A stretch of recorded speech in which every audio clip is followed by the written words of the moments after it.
नमस्कार दोस्तों, स्वागत है आप सभी का हमारे चैनल पर।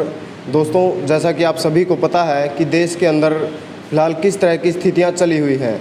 मज़दूरों के जो श्रम कानून हैं उनको तोड़कर 4 श्रम विरोधी जो हैं वो लेबर कोड्स बनाए जा चुके हैं। अभी उन्हें पास करने की, आगे मज़दूरों के ऊपर जो है लागू करने की वो तैयारियां चल रही हैं। और दूसरी तरफ हम देखते हैं कि सेना में भर्ती का जो है वो निजीकरण किया जा रहा है अग्निपथ के माध्यम से। लगातार हरियाणा के अंदर जो है अग्निपथ को लेकर युवाओं का विरोध है वो जारी है। तो आज हमारे साथ जो मज़दूरों का संगठन है CITU, उसके राष्ट्रीय महासचिव तपन सेन जी हैं। नमस्कार जी। नमस्कार। हम इनसे चर्चा करेंगे कि ये कुछ सवालों पर, खासकर मज़दूरों से संबंधित मुद्दे और जो अग्निपथ योजना है इससे संबंधित कुछ बातें करेंगे। तपन जी, ये बताइए कि जो सीटू है वो अग्निपथ को किस तरह से देखता है? सीटू ने तो अग्निपथ नोटिफाई होने का उसी दिन ही हम लोग बयान जारी किया इसको विरोध करते हुए। ये अग्निपथ स्कीम, ये मोदी सरकार ने जो सामूहिक ठेकाकरण मजदूर वर्ग का सारे वर्क प्लेस में, क्या संगठित क्षेत्र क्या असंगठित क्षेत्र में, मजदूरों को और ज़्यादा शोषण करने के लिए, उसको लूटने के लिए स्थायी एम्प्लॉयमेंट ख़त्म करते हुए जो सामूहिक टीकाकरण का योजना वो आग्रासी रूप में, आक्रामक रूप में लागू कर रहा है। अभी उसका इतना मतलब डेस्परेट हो गया जो देश के आर्म फोर्स को भी वो बख्शा नहीं। उधर भी वो एक ही सिस्टम जारी करने के लिए उलझा हुआ है और अग्निपथ उसी का ही एक हिस्सा है। तो सामूहिक रूप में जो एक जन विरोधी जो ये उसका अग्निपथ में भी, वो आर्म फोर्स में भी, हमारे जो सुरक्षा बलों में भी इसी को लागू करने का कोशिश कर रहा है। ये छोड़ के भी एक बड़ा हानिकारक ये है जो हमारे देश का जो सुरक्षा है और वो सुरक्षा का जो गुणवत्ता है, हमने ये सुरक्षा का गुणवत्ता के साथ भी बड़ी तरीक़ा से उसका नुकसानदायक एक परिस्थिति वो पैदा करना चाहते हैं जिसमें देश के लिए हानिकारक होगा और साम्राज्यवादी ताकत उसके लिए फ़ायदेमंद होगा। और मोदी सरकार के टोटल राजनीतिक दर्शन भी उसी दिशा में है और उसी दिशा में वो जा रहा है। इसी कारण में भी हम इसको विरोध करते हैं। और तीसरा बात यह है, जो अग्निपथ में जो युवाओं ने 4 साल काम करने का बाद जब उसको छोड़ा जाएगा, तब ये समाज के लिए, ये जो ट्रेन फोर्स है, समाज के लिए एक दूसरा समस्या भी पैदा कर सकता है। खास करके मोदी सरकार के जो सामाजिक मुद्दे पर जो मोदी सरकार के जो भूमिकाएं हैं, बड़ा बने देश के एकता को ख़त्म करने वाली जो भयंकर साजिश है, इसी में भी ये परिस्थिति पैदा होगा तो ये भी सामाजिक स्थिति में भी संकट पैदा कर सकता है। और इसी को गलत तरीके से, ये जो वाहिनी, ट्रेन वाहिनी को गलत तरीक़ा से भी इस्तेमाल करने का एक संभावना बनता है। तो इसीलिए ये अग्निपथ स्कीम को टोटली ख़त्म कर स्क्रैप कर देना चाहिए। तपन जी, अगला सवाल ये है कि 1990 से जो नव उदारीकरण की नीतियाँ सरकार के द्वारा, चाहे कोई सी भी सरकार आई हो, उनके द्वारा अपनाई जा रही हैं और आप उनका लगातार विरोध करते आ रहे हैं, चाहे वो मजदूरों के संगठन हो, किसानों के संगठन हो। सरकार का दावा है कि इससे देश का विकास होगा और इसके पीछे की जो नीति है और राजनीति है, इसको आप कैसे देखते हैं? सरकार के दावा जो देश के विकास होगा वो तो गलत साबित हो चुका है। नया उदारीकरण के जो नीति शुरू होने का बाद से आज तक जो 3 दशक काल जो हम देखा है, देश की अर्थनीति आगे नहीं गया, पीछे जा रहा है। एक समय तक हमारे देश के आर्थिक तरक्की का जो गति थोड़ा बड़ा पहला चरण में, उसको बाद लगातार घटना शुरू हो गया। खास करके 2010 के बाद से एक स्थिति ऐसा बनना शुरू हो गया और आज के स्थिति में तो एक भयंकर स्थिति में चला गया। एक ही साथ देश के जो और एक इम्पॉर्टेंट महत्वपूर्ण मुद्दा है जो देश के रोजगार सृजन, हमारे आम युवा जनता के लिए रोजगार सृजन की स्थिति भी एक भयंकर स्थिति में पहुंच गया, जो बेरोजगारी का दर पिछले 45 साल में एक हाईएस्ट स्टेज में, सर्वोच्च स्टेज में पहुंच गया बेरोजगारी का दर। ऐसा जो एक भयंकर स्थिति पैदा हो रहा है और देश के जो 75 साल में जो हम उत्पादनी ताकत हासिल किया, क्या कृषि में, क्या उद्योग में, क्या सेवा क्षेत्र में, क्या परिसेवा क्षेत्र में, आज मोदी सरकार के नया उदारीकरण के जो नीति जो मोदी सरकार के नहीं थे, पहले मनमोहन सिंह ने चालू किया था और उसका एक धारावाहिकता से मोदी के ज़माना में जो और आक्रामक तरीका से हो रहा है, ये एक विनाशकारी असर डल रहा है देश के अर्थनीति के ऊपर।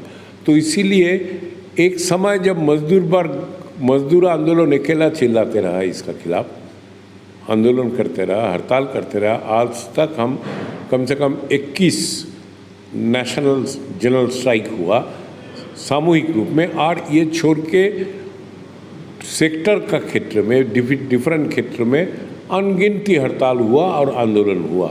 इसी प्रक्रिया में हम इसको विरोध दर्ज करते रहा, तो आगे जाके और ज़्यादा बखूबी से और ज़्यादा आक्रामकता से हमारे आंदोलन ले जाना है, नहीं तो ये देश, इसका जो विनाशकारी प्रभाव, सब कुछ बेच देना, सब कुछ नीलामी में उठा देना, ये भयंकर प्रभाव को रोकने का नहीं रोका जा सकता है हमको, अगर हम और ज़्यादा जोरदार आंदोलन नहीं करते हैं, और इसी दिशा में हम तैयारी कर रहा है। आज देश के अंदर जो है वो लेबर कोड्स लागू हो चुके हैं। सरकार का दावा है कि इन लेबर कोड से जो है सप्ताह में 3 दिन छुट्टी मिलेगी मज़दूरों को, और मज़दूरों की सुरक्षा जो है वो सिक्योरिटी बढ़ेगी, बेहतर औद्योगिक वातावरण मिलेगा, और भारतीय मजदूर संघ इसका समर्थन करता है। सीटू की इस पर क्या टिप्पणी है? हम चाहते हैं जो लेबर कोड सारे ख़त्म किया जाए, पुराना लेबर लॉ को बहाल किया जाए और उसको सुधारा जाए मजदूरों को, ट्रेड यूनियनों को सुझाव के आधार पर। वो जो दावा करता है हफ्ता में 3 दिन छुट्टी मिलेगा, 3 दिन छुट्टी नहीं मिलेगा, हफ्ता में 3 दिन रोजगार चला जाएगा। हफ्ता में अगर 6 दिन उसको काम मिलता था, अभी 3 दिन रोजगार घट जाएगा। ऐसा लेबर कोड में कोई प्रावधान नहीं है जो सब हफ्ता में 3 दिन छुट्टी मिलेगा। जो दावा करता है, झूठ दावा करता है मीडिया का मदद से। 1 नंबर। 2 नंबर, औद्योगिक वातावरण अच्छा होगा। आज का औद्योगिक वातावरण दिखा जाता है। 1 नंबर, औद्योगिक उत्पादन में लगातार नीचे जा रहा है, बहुत सारे उद्योग बंद हो रहा है, और जो लोग काम करते रहते हैं उसका काम के जो गुणवत्ता वो भी लगातार नीचे जा रहा है। मजदूरों को ऊपर बंधुआपन थोपा जा रहा है। ऐसा परिस्थिति से देश के अर्थनीति को उत्पादनशीलता बनाए रखना पॉसिबल नहीं है। ये मजदूर वर्ग का दृढ़ समझ है, और इसीलिए इसको विरोध करना, और अगर वो लागू भी कर दे, अभी तो वो पारित कर लिया कानून, लागू भी कर दे, हम इसको अस्वीकार करेंगे, प्रतिरोध करेंगे वर्क प्लेस लेवल पर और जातीय स्तर में भी, और इसी दिशा में हम आंदोलन को बनाने का कोशिश करेंगे। जैसे कृषि कानून तो किसानों ने लड़कर वापस ले लिए हैं, लगभग 13 महीने आंदोलन चला, लेकिन जो लेबर कोड्स है वो वापस करवाने के लिए देश में बड़ा आंदोलन क्यों नहीं अभी तक विकसित हो पाया है? देखिए, लेबर कोड के लिए जो लेबर श्रम कानून का मुद्दे पर जो संघर्ष, ये संघर्ष के चलते ही सन 1991 से 2019 तक कोई कानून में वो बदलाव कर नहीं पाया, मजदूरों का आंदोलन के संघर्ष के चलते। और अभी वो पेंडेमिक का मौका लेते हुए ये सारे कानून पारित करवाया।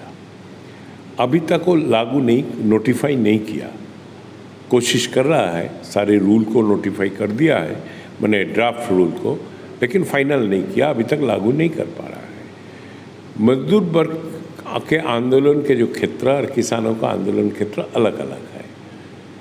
किसान का 3 कानून वापस किया बड़े लड़ाई करते हुए। मजदूर आंदोलन भी पूरा दम के साथ, ताकत के साथ वो आंदोलन को साथ भी दिया है, नो डाउट। बट मजदूर आंदोलन का क्षेत्र अलग है। एक इधर मजदूर दिल्ली का बॉर्डर में 13 महीना बैठ नहीं सकता है। जमीन किसानों का जहाँ है उधर ही रहेगा, लेकिन मजदूर 13 महीना अपने काम के जगह से नहीं जा सकता है, उसको जिंदा रहना मुश्किल हो जाएगा। तो उसका आंदोलन, संघर्ष, उसका जो कर्मस्थल है जहाँ वो काम करते हैं, उसी आधार पर ही लड़ाई करना होगा। और ये लड़ाई सारे देश में एक साथ करना होगा, तभी जाके वो ताकत पैदा हो सकता है। और उसी दिशा में लगातार हम एक संघर्ष के अंदर है।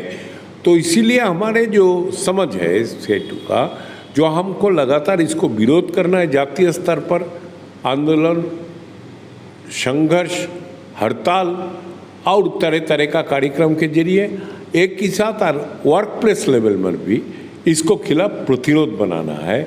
8 घंटा को 12 घंटा करना चाहिए, मजदूर को इसको अस्वीकार करना है, प्रतिरोध करना है। कई जगह में प्रतिरोध करके 12 घंटा का काम को 8 घंटा में वापस ला पाया। कई जगह में ये लेबर कोड के आधार पर जो मजदूरों का अधिकार का कटौती का कोशिश हुआ, उसको कई जगह में देश में लड़ाई करते हुए उसको रोक पाया। आगे भी उसी दिशा में ही मजदूर आंदोलन चलेगा, इसको प्रतिरोध करने के लिए। लेकिन मजदूर और किसान का आंदोलन का जो काम का जो तरीका बने, कैरेक्टर और जो क्षेत्र दो अलग है, संघर्ष भी अलग तरीके से ही बनना है। तपन जी, आखिरी सवाल है कि जो के 3 संगठन है देश के अंदर मुख्य तौर पर, उन्होंने एक देशव्यापी आंदोलन चलाने का निर्णय लिया है। इस अभियान के प्रमुख मुद्दे हैं जो, और क्या आगे किस तरह का आंदोलन रहेगा ये? CITU, ऑल इंडिया किसान सभा और ऑल इंडिया खेतिहर मजदूर यूनियन एक साथ मिलके हम कुछ कार्यक्रम लिया। ये नए उदारीकरण का नीति के खिलाफ, कॉरपोरेटीकरण, देश के कृषि और देश के अर्थनीति को कॉरपोरेटीकरण के खिलाफ ये जो लोग जो कर रहा है, प्लस आम जनता को विभाजन लाने के लिए जो सांप्रदायिक हथकंडे कर रहा है, ये सब कुछ के खिलाफ एक साथ मिलके हम पिछले 10 साल के ऊपर हम एक साथ तरह तरह का कार्यक्रम कर रहा है। आगे भी हम कार्यक्रम लिया। हम 5 सितंबर, ये 1 अगस्त से 15 अगस्त तक आज़ादी का 75वां सालगिरह पर हमने एक व्यापक कैंपेन और सामूहिक जागरण का कार्यक्रम लिया 14 तारीख, जहां हम ये बात को सामने लाएंगे, जो आज़ादी का आंदोलन में गद्दारी करने वाले जो ताकत था, उसी का आज का जो फॉर्मेट है, वो आज़ादी का 75 साल में मिलने वाले हमारे जो भी कामयाबी था, उसको विनाश करने के लिए उलझे हुए हैं। ये विश्वास देश के साथ के खिलाफ, ये विश्वासघात के खिलाफ मजदूर किसान आवाज़ उठाए। ये बात को सामने रख के हम ये आंदोलन में जा रहा है, ये कार्यक्रम हो रहा है। ये छोड़ के भी मजदूर और किसान संगठन ने तीनों मिल के हमने निर्णय लिया, अगला 5 सितंबर को, जो 5 सितंबर 2018 में एक व्यापक मजदूर किसान रैली हुआ दिल्ली में, वही डेट में ये 2022 को तालकटोरा स्टेडियम में बड़े मजदूर किसान कन्वेंशन होगा। सारे देश से मजदूर किसान कार्यकर्ता ने आएगा और वो कन्वेंशन से हम अगला कार्यक्रम को निर्णय लेंगे, जिसका एक अंतिम चरण इस पर्याय में होगा, जो नेक्स्ट बजट सेशन में एक बड़े पैमाने पर मजदूर किसान संघर्ष रैली का हम संगठित करेंगे, जो पिछले 2018 का मोबिलाइजेशन से भी कई गुना बड़ा हो और इसी दिशा में उधर से और बड़ा आंदोलन की ओर हम जा पाए। ये हमारे अभी तक प्लानिंग है, परिकल्पना है। धन्यवाद तपन जी, धन्यवाद। जो आपने हमारे साथ इतनी महत्वपूर्ण जानकारियाँ, जो सरकार की नीतियाँ हैं, मजदूरों की जो समस्याएं हैं और जो आपका आंदोलन है, उसके बारे में हमारे साथ साझा की। धन्यवाद।